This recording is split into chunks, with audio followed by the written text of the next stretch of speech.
If you had a choice, what kind of mythical pet would you want to own?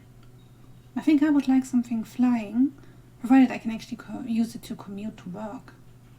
Because that would be neat. No more train riding.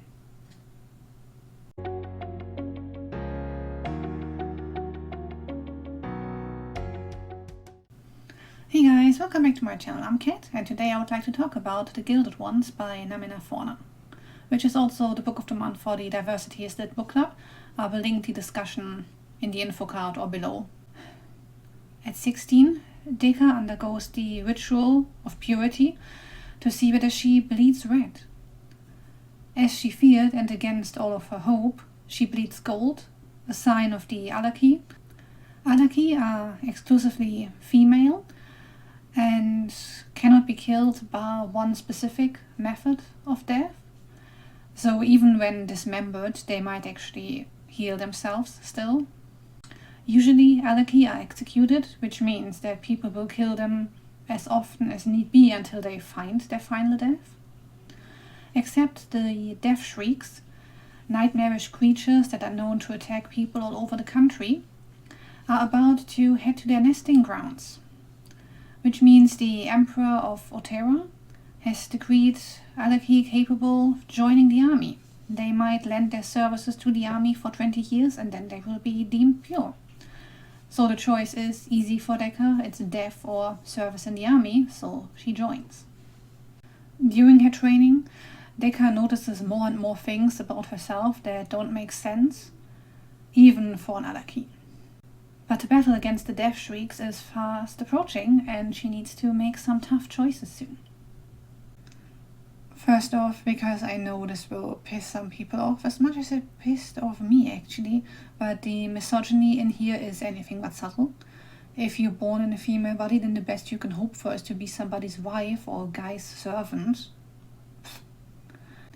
Women aren't even allowed to go anywhere by themselves. They should be accompanied by at least one guy at all times. The scene at the very beginning makes it pretty clear that if they dare to go anywhere, even with like two girls instead of a male companion, they can expect nothing but like sexism and sexual harassment. The book more or less hits you over the head with how much this religion hates women, even though there are enough signs and that you don't need to be this overt about it. We get it. They hate women. Gotcha. Deka starts out as a faithful follower of this religion because it's all she's ever known. And it takes her a good long while to start her transformation to an independently thinking girl.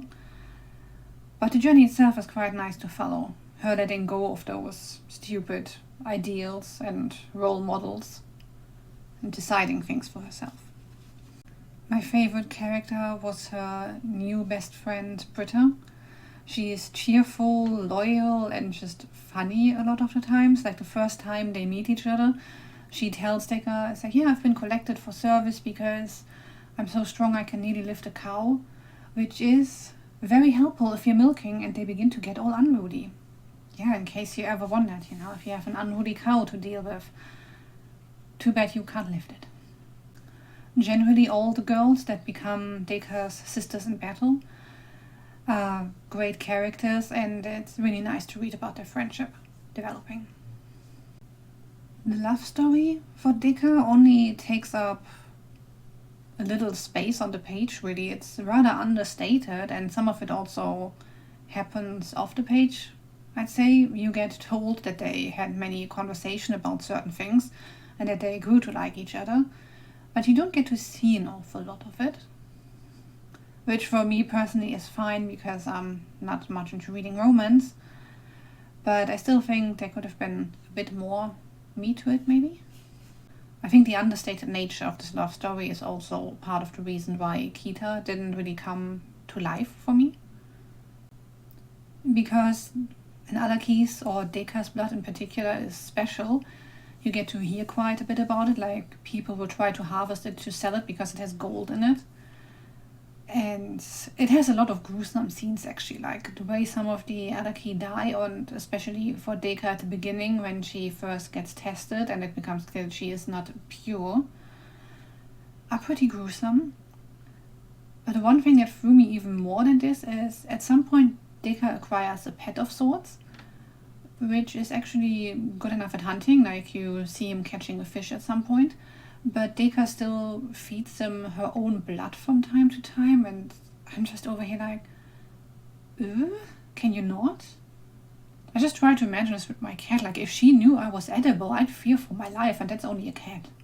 For the world building, there were one or two things that didn't make an awful lot of sense to me.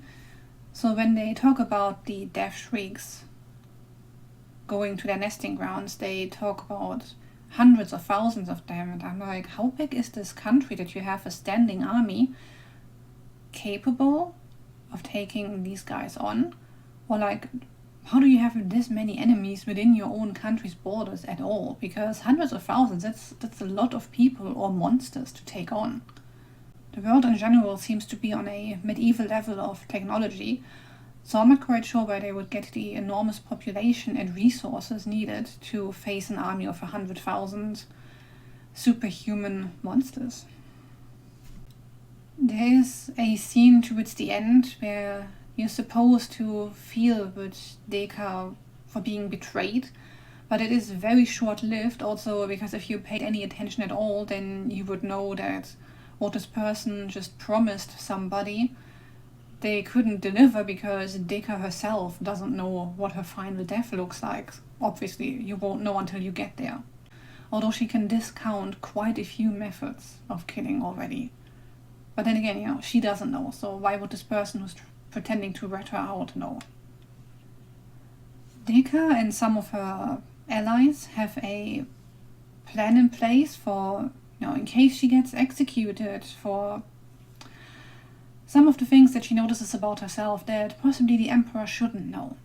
Anyway, they have a plan for that, but then they literally started planning and preparing for it like the evening before, and then her execution takes place, and I was just here like, how would you even pull this off? Like, how far away are all of these people standing for this execution?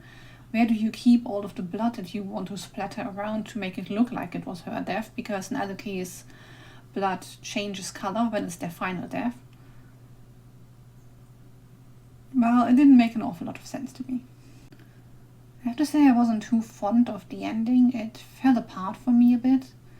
Suddenly there's a descendant of the gods who can tell her things that she should have probably known quite some time ago, and then some of her allies turn out to be more than they appear to be as well.